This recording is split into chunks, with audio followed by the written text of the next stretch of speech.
Mga kahuwan, panoorin ang video na ito upang alamin ang pinaka-latest na balita tungkol sa lagay ng panahon at bagyo update today.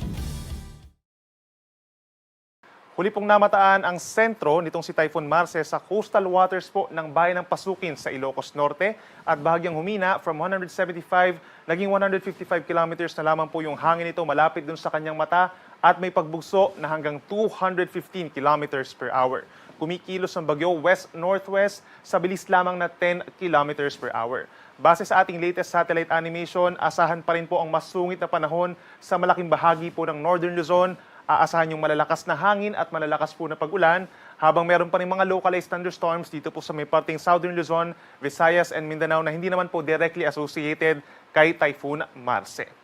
Samantala, yung ating minomonitor po na cloud clusters sa may Pacific Ocean ay naging isang ganap na low pressure air na po kaninang madaling araw. As of 4 in the morning ay nasa higit 1,900 kilometers ito silangan ng southeastern Luzon.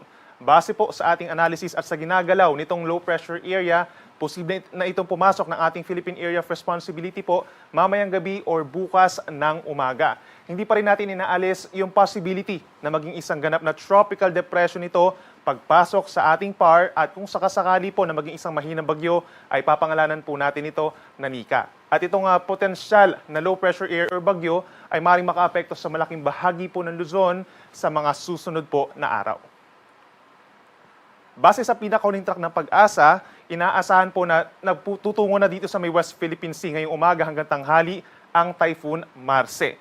As a reference po kahapon, 3:40 p.m. naglandfall po ito for the first time sa may bayan ng Santa Ana sa Cagayan and nag-second landfall po ito kahapon at 9 p.m. dito naman sa bayan po ng Sanchez Mira. Sa ngayon, unti-unti nang lumalayo ito sa ating kalupaan at lalabas ng ating Philippine Area of Responsibility mamayang hapon or gabi patungo po dito sa may parting Southern China and Central Vietnam. Base naman sa intensity nitong si Bagyong Marce, unti-unti na itong humihina po sa ngayon at posibleng maging severe tropical storm over the weekend dahil pinapasok na po ito ng malamig at medyo to yung northeasterly wind flow. And inaasahan po natin na meron pa rin mga lugar naman ngayong umaga hanggang tanghali ang magkakaroon ng mga pagbugso ng hangin kahit lumalayo na sa kalupaan. Itong si Bagyong Marce, given na yung kanyang kabuong diametro, ay nasa 900 to 1,000 kilometers.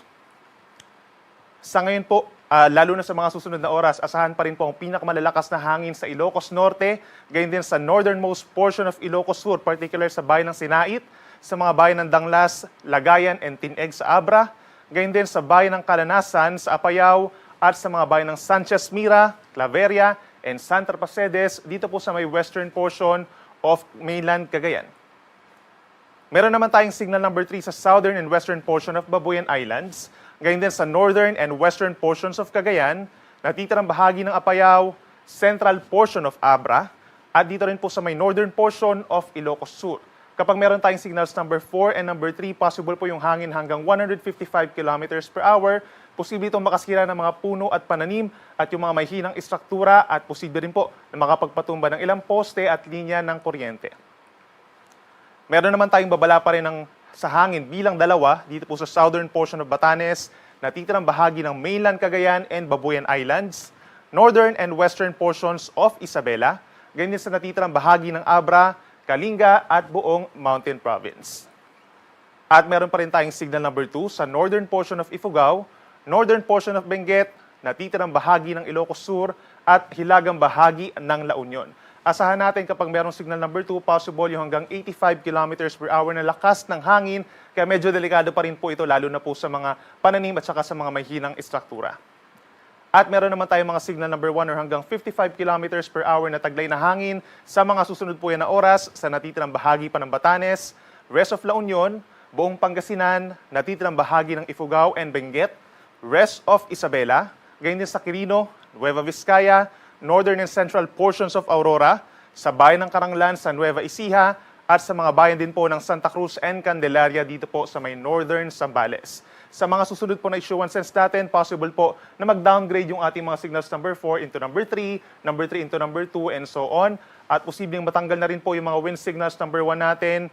Eventually, yung mga nasa southern part ng Northern Luzon sa mga susunod po natin na issuances, hanggang sa makalabas po ng PAR itong ating bagyong binabantayan, ay mawala na rin yung tropical cyclone wind signals sa malaking bahagi po ng Northern Luzon. Gayunpaman, asahan pa rin po natin pagsapit ng mamayang gabi, pag tinanggal na po natin yung ating mga wind signals, meron pa rin mga lugar na magkakaroon ng strong to gale force or paminsan-minsan bugso ng hangin sa may Batanes, Cagayan, Isabela, and Ilocos region.